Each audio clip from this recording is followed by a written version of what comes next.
বিশ্বের নিকৃষ্টতম, কদর্যতম, ঘৃণ্যতম চক্রান্ত, অন্যায় ও অপরাধ সংঘটিত হয়েছে ভারতে।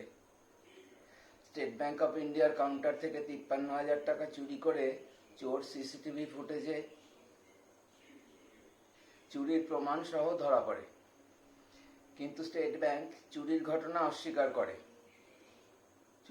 অস্বীকার করে সিসিটিভি ফুটেজ গায়েব করে নিজেরাই প্রচার করে ব্যাংক থেকে কিছুই চুরি হয়নি, পুরোটাই ক্যাশিয়ারের আয়োজিত কৃত্রিম ঘটনা।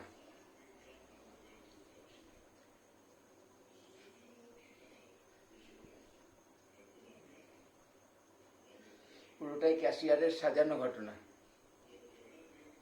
স্টেট ব্যাংক থেকে চোরকে সসম্মানে ছেড়ে দিয়ে চুরি হওয়া কাউন্টারের নিষ্পাপ ও নিরীহ ক্যাশিয়ারের ওপর ভয়াবহ অত্যাচার করে, হুমকি দিয়ে, অজস্র মিথ্যা অভিযোগ আরোপ করে সেই ক্যাশিয়ারকেই চাকরি ছাড়া করে দেয় স্টেট ব্যাংক।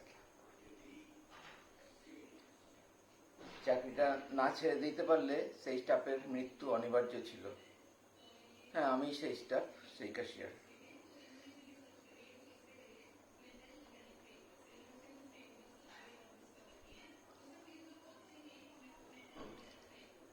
একমাত্র নির্দোষ।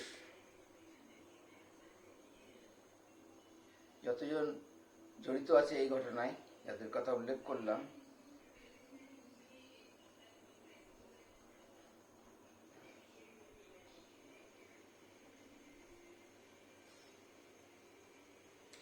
একমাত্র নির্দোষ ব্যক্তি অর্থাৎ স্টেট ব্যাংকের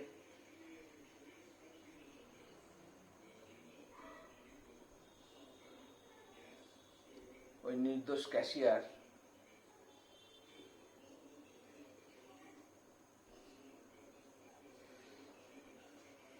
স্টেট ব্যাংকের ওই নির্দোষ ক্যাশিয়ারের সঙ্গে প্রতারণা, বিশ্বাসঘাতকতা করার মতো আরও একাধিক অন্যায় ও অপরাধ করা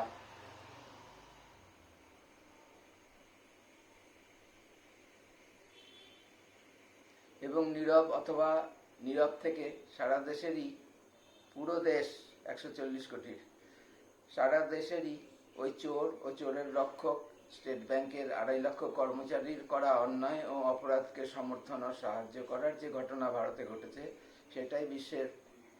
সেটাই বিশ্বের নিকৃষ্টতম, কদর্যতম ও ঘৃণ্যতম চক্রান্ত, অন্যায় ও অপরাধের দৃষ্টান্ত। আমি দেখাচ্ছি, অনেক বছর ধরেই দেখাচ্ছি, 2021 সাল থেকে 2018 ঘটনা। আবার আমি দেখাচ্ছি, কেউ দেখে কিনা জানি না, অন্তত ভারতের একজন মানুষেরও কোনো প্রতিক্রিয়া এই বিষয়ে আজ পর্যন্ত আমি পাইনি। এত প্রচার করছি, স্টেট ব্যাংকেরও কোনো আমার বিরুদ্ধে কোনো অ্যাকশন নেওয়ার উদ্যোগ কখনো দেখিনি, বা অন্য যে কোনো। একমাত্র হতে পারে আমাকে সুপারি কিলার দিয়ে এই ঘটনাটা দেখাচ্ছি। একদিনে শেষ হবে না, এটা আবার কয়েকদিন ধরেই চলবে। এবার আরো বেশি বেশি করে প্রমাণ দিয়ে